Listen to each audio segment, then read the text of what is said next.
Israel और America ने Iran के साथ जंग छेड़ी है और इस जंग का नतीजा यह है कि पूरे मशरिक़ वस्ता, मिडिल ईस्ट और अरब ममालिक में तबाही एक तरह से देखी जा रही है। जी हां, ईरान ने जिस तरह से पलटवार किया है, इसके बाद तल अवीव से लेकर दोहा, कतर और इराक की बात करें या फिर सीरिया की बात करें या मशरिक़ वस्ता में जो ममालिक हैं, जहां जहां अमेरिका के एयरबेस हैं, हर जगह पर एक तरह से तबाही देखने को आ रही है, क्योंकि अब ईरान ने पलटवार शुरू किया है और ईरान का जवाबी हमला बहुत ही खतरनाक एक तरह से है। शुरुआती तौर पर, क्योंकि पल पल के अपडेट पर हमारी नजर एक तरह से बनी हुई है, शुरुआती तौर पर जिन ममालिक पर एक तरह से ईरान के मिसाइल आकर गिरे हैं, ईरान ने जिन ममालिक को टारगेट किया है उनमें खासतौर से कतर की बात करें, इजराइल की बात करें, इराक की बात करें, बहरीन, यूएई और कुवैत, ये सभी दरअसल इसमें शामिल हैं। दुबई की भी अगर हम बात कर लें तो यहां पर एक तरह से तबाही जैसे हालात बने हुए हैं, इमरजेंसी जैसे हालात बने हुए हैं।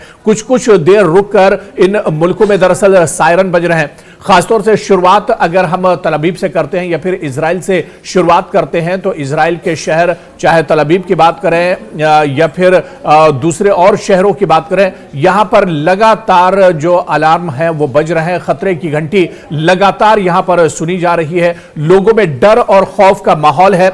दरअसल डर इस बात का भी है, इजराइल इस बात को बखूबी जानता भी था कि ईरान पर अगर हमला होगा तो उसके बाद ईरान जवाबी कार्रवाई जरूर करेगा। ऐसे में इजराइल ने हालांकि तैयारियां पहले से की हुई हैं, लेकिन फिर भी इजराइल के यहूदी अवाम काफी डरे हुए हैं। इजराइल में काफी दहशत एक तरह से देखी जा रही है। आज भी कई बार तल अवीव पर ईरान के मिसाइल आकर गिरे हैं। धुएं के बादल उठते हुए तल अवीव के कई इलाकों से देखे जा सकते हैं और यहां पर लगातार सायरन बजने की खबरें भी आ रही हैं। लोगों में काफी ज्यादा दहशत बनी हुई है।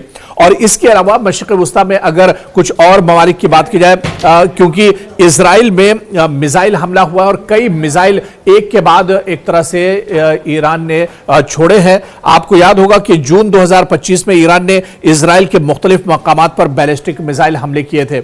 उस वक्त भी जब ईरान पर हमला किया गया था इजराइल की तरफ से, उस वक्त भी ईरान ने जवाबी कार्रवाई की थी।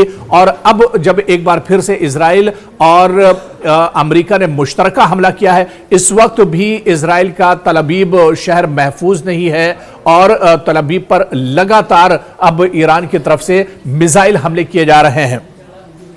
इसके अलावा अगर हम बात करें कतर, जी हां, कतर बहुत इंपॉर्टेंट है और कतर में दरअसल अमेरिका का सबसे बड़ा एयरबेस अल उदैद एयरबेस है। यह अमेरिकी एयरबेस है, अमेरिकी अड्डा है और जो बहुत इंपॉर्टेंट माना जाता है। और अल उदैद एयरबेस को भी दरअसल ईरान ने निशाना बनाया है। कतर में भी, दोहा में भी कई मिसाइल दरअसल यहां पर आकर गिरे हैं। हालांकि कतर सरकार का, इंतजामिया का यह कहना है कि हवा में ही कई मिसाइल को, ईरानी मिसाइलों को इंटरसेप्ट किया है। मिसाइल गिरने नहीं पाए हैं, लेकिन जहां जहां पर ये मिसाइल आकर हिट हुए हैं, मिसाइल लगे हैं, वहां पर धुआं उठता हुआ भी तस्वीरों में देखा जा सकता है।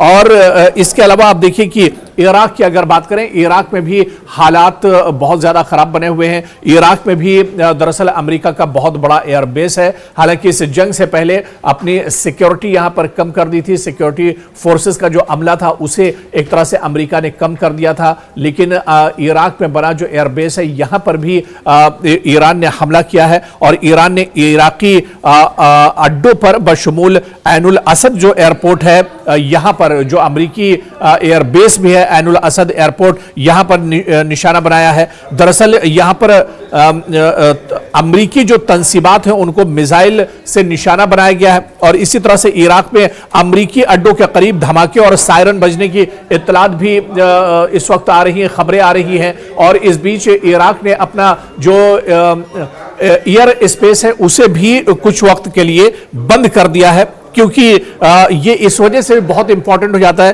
क्योंकि ये ईरान का एक बड़ा जवाब था अमेरिका के ताउन याफ्ता फजाई हमलों पर। यह एक बड़ी कार्रवाई ईरान की मानी जा रही है।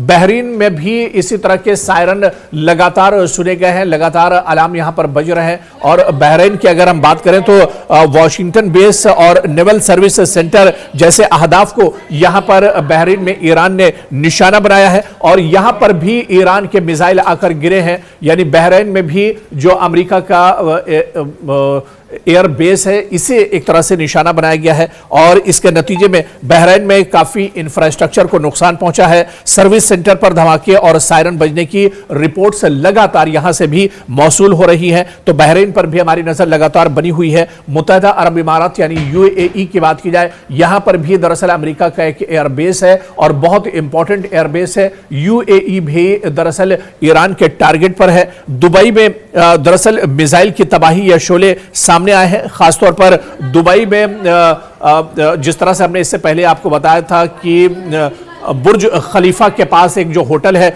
उसे दरअसल निशाना बनाया गया है और बुर्ज अल अरब या बुर्ज अल खलीफा जैसे जो इलाके हैं, जो इमारतें हैं, इन पर भी एक तरह से खतरा मंडरा रहा है। अबू ज़हबी और दीगर शहरों में भी धमाकों और फौजी सायरन्स की रिपोर्ट इस वक्त सामने आ रही है। यानी पूरा मशरिक़ वुस्ता, पूरा अरब और गल्फ का जो पूरा खित्ता है, एक तरह से ये ईरान के निशाने पर था और ईरान ने इससे पहले धमकी भी दी जब इजराइल और अमेरिका ने ईरान पर बहुत ज्यादा दबाव बनाया था। उस वक्त ईरान की तरफ से धमकी दी गई थी कि ईरान पर अगर कोई इस तरह का हमला होता है, ईरान पर जंग थोपी जाती है या ईरान के सुप्रीम लीडर आयतुल्लाह खामनेई को अगर शहीद किया जाता है तो फिर पूरे मशरिक़ वुस्ता में एक तरह से आग लगेगी। और आप देखिए कि मशरिक़ वुस्ता में कोई शहर, मशरिक़ वुस्ता का कोई ममालिक अब दरअसल इस हमले से अछूता नहीं रहा है। अबू ज़हबी में भी कई शहरों में धमाके सुने गए हैं और फौजी सायरन बज रहे हैं। कुवैत की अगर बात करें, बहुत इंपॉर्टेंट सिटी है, बहुत इंपॉर्टेंट मुल्क है। कुवैत में भी ईरान ने कुवैत में अमरीकी या इत्तेहादी अहदाफ को दरअसल निशाना बनाया है और यहां पर हवाई हुदूद में सायरन बजने की लगातार आवाज सुनाई दी है। तो कुल मिलाकर अगर देखा जाए तो मशरिक़ वुस्ता में जितने ममालिक हैं वो दरअसल अंडर टारगेट हैं, लगातार यहां पर सायरन बज रहे हैं। और जिस तरह से ईरान ने कहा था कि अगर उसके ऊपर हमला किया जाता है तो मशरिक़ वुस्ता के खित्ते में, इस रीजन में जितने अमेरिका के एयरबेस हैं वो महफूज नहीं है और उन सभी एयरबेस को ईरान निशाना बनाएगा। ठीक उसी बयान के मुताबिक ईरान के supreme leader Ayatollah Ali Khamenei की मौत के बाद, उनकी शहादत के बाद अब लगातार मशरिक़ वुस्ता में जितने भी एयरबेस अमेरिका के हैं सब पर ईरान ने एक साथ धावा बोला है। एक एक करके सब पर ईरान निशाना साध रहा है। कहीं पर ड्रोन से अटैक किया है तो कहीं पर मिसाइल के जरिए से अटैक किया गया है। यानी कुल मिलाकर पूरा मशरिक़ वुस्ता में उथल पुथल मची हुई है, पूरे मशरिक़ वुस्ता में अफरा तफरी मची हुई है। पूरे मशरिक़ वुस्ता पर हमारी नजर भी लगातार टिकी हुई है क्योंकि लगातार हंगामी सूरत हाल इस वक्त मशरिक़ वुस्ता में देखने को मिल रही है। जितने भी अरब ममालिक हैं, रमजान के इस मुबारक महीने में एक अफरा तफरी देखने को अरब ममालिक में मिल रही है। ईरान ने यह भी कहा है कि अभी तो यह शुरुआत है, आगे आगे देखिए क्या होता है। आगे और ज्यादा मजबूती के साथ ईरान दरअसल हमला करेगा। इसी वजह से तल अवीव और इजराइल से लेकर मशरिक़ वुस्ता के जितने अरब ममालिक हैं सब एक तरह से हिल कर रह गए हैं। सभी जगहों पर तबाही की एक तरह से शुरुआत ईरान ने कर दी है। आगे क्या कुछ होता है, ईरान का रुख क्या कुछ होगा, इस पर हमारी नजर लगातार बनी हुई है।